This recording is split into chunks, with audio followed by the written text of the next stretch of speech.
Good morning, dear students. Welcome back again with the second lesson of Science 1 classification of elements. Let's begin with that. We have already discussed about the classification of elements with the help of Moseley's periodic table, row wise, period wise, group wise, column wise, in whatever way you say it. Now, few more description about the periodic table with the help of metal, non-metals and metalloids. Let's see how. Metals are classified into three major types. Elements are classified into three major types: metals, non-metals, and metalloids. A zigzag line is drawn in the p block elements, clearly shows the three types. All metals lie on the left side of the zigzag line. All non-metals lie on the right hand side of the zigzag line. If you observe the periodic table carefully, the zigzag line is there which gives clear indication about the metalloids. And to the right side of the metalloids are metals and to the left side are non-metals. Metalloids lie along the border line of this line. Periodic trends. Now, how as we move along the periods and along the groups, changes are being observed, that we are going to study it systematically.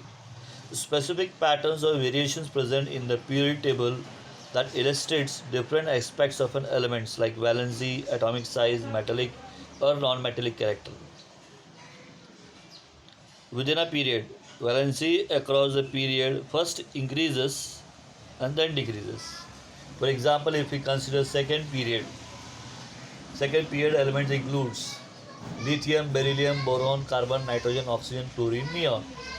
So lithium valency is 1, beryllium 2, boron 3, carbon 4, and then now it will go on decreasing. Then oxygen will be 2, nitrogen will be 3, nitrogen 3, oxygen 2, then fluorine 1, and argon will be 0. So that is how earlier the valency increases slowly, and then at last it decreases as we move from left to right.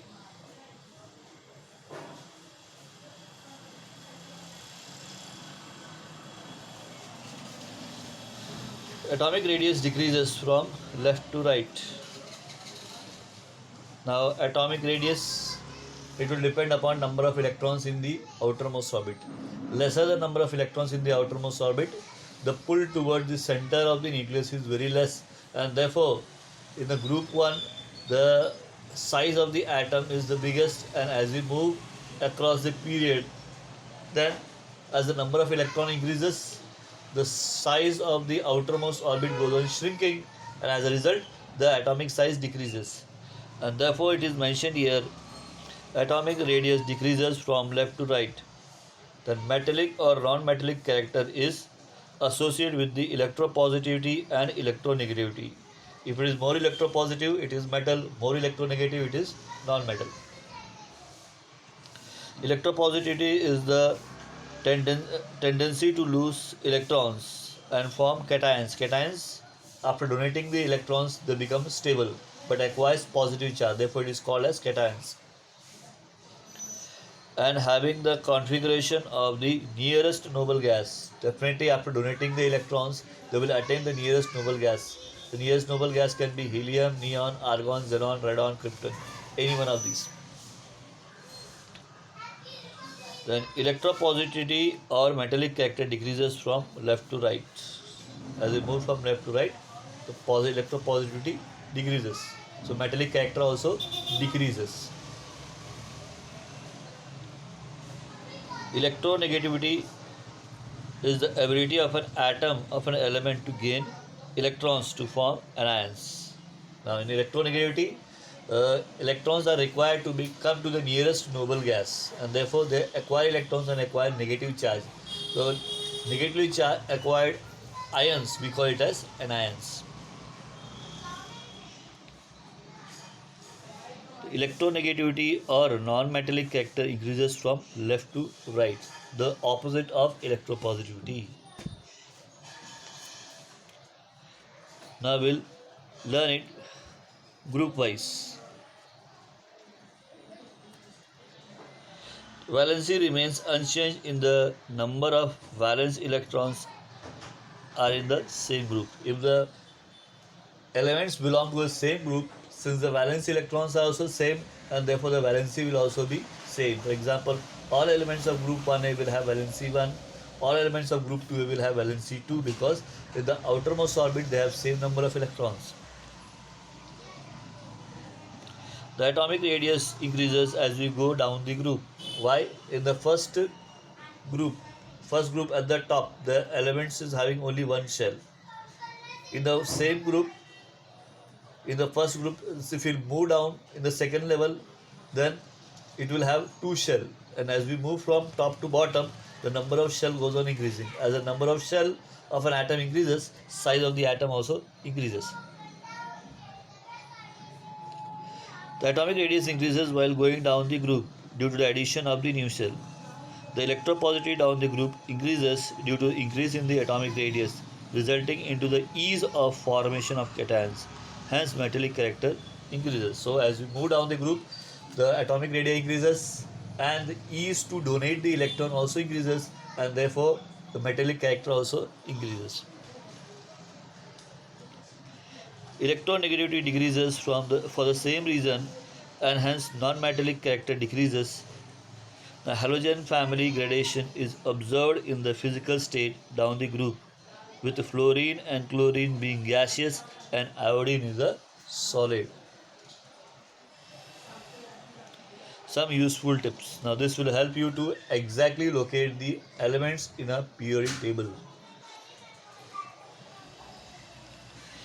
To find the position of element in the table, first write the electronic configuration. Electronic configuration, distribution of electrons in each and every orbit. The number of shells will tell you the period numbers. As many number of shells are there, that will be the number of period. If there are 3 shells, third period. 4 shells, 4 period. 1 shell, first period. The number of electrons in the valence shell will help you to identify the group. In the outermost orbit there is 1 electron, it will be first group. If the outermost orbit 2 electrons are there, second group. 3 electrons are there, third group. So with the help of this shell, we will come to know the period. With the help of the electrons, we will come to know about the group.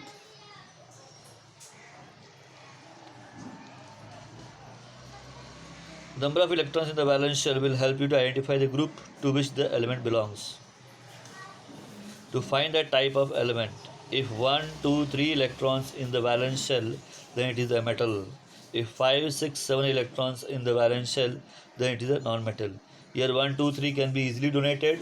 With the ease with which it can donate, it will be a metallic character. 5, 6, 7, with easily it will receive the electrons, and therefore they will not donate, and therefore they will be a non-metal. Even 4 electrons in the valence shell is a non-metal in certain cases, while in others it may be a metalloid. Now we will be discussing about the reactivity.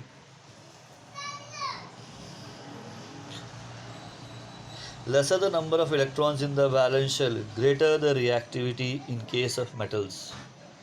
So here the number of electrons are less, reactivity also decreases.